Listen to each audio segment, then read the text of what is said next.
શ્રમિકોનો દીકરો છું આરોપ સાબિત થયા તો રાજીનામું આપી દઈશ, અનુરાગ ઠાકુર પર ભડક્યા ખડગે। કોંગ્રેસ અધ્યક્ષ મલ્લિકાર્જુન ખડગે રાજ્યસભામાં ખૂબ નારાજ નજર આવ્યા। તેઓ ભાજપ સાંસદ અનુરાગ ઠાકુરના એક નિવેદનનો ઉલ્લેખ કરી રહ્યા હતા।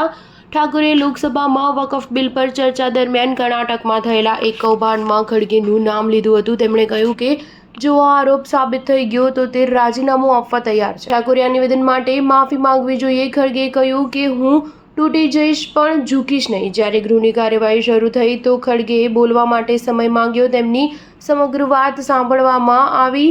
ખડગેએ કહ્યું કે અનુરાગ ઠાકુરના આરોપોએ મારી ભાવનાઓને ઠેસ પહોંચાડી છે। મલ્લિકાર્જુન ખડગેએ કહ્યું, મારું જીવન સંઘર્ષોથી ભરેલું રહ્યું છે, પરંતુ મેં હંમેશા મૂલ્યોનો ખ્યાલ રાખ્યો છે।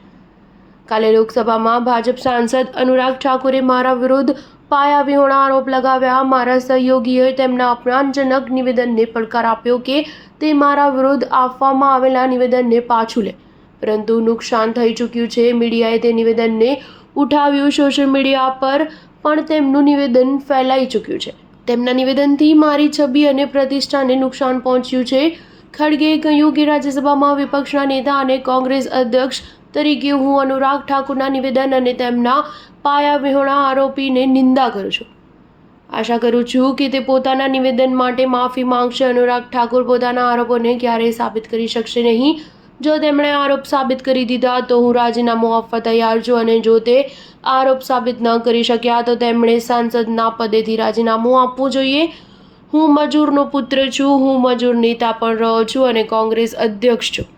મેં લાંબી સફર નક્કી કરી છે। સ્ટાર ન્યૂઝ 7 હંમેશા સચ્ચાઈની સાથે।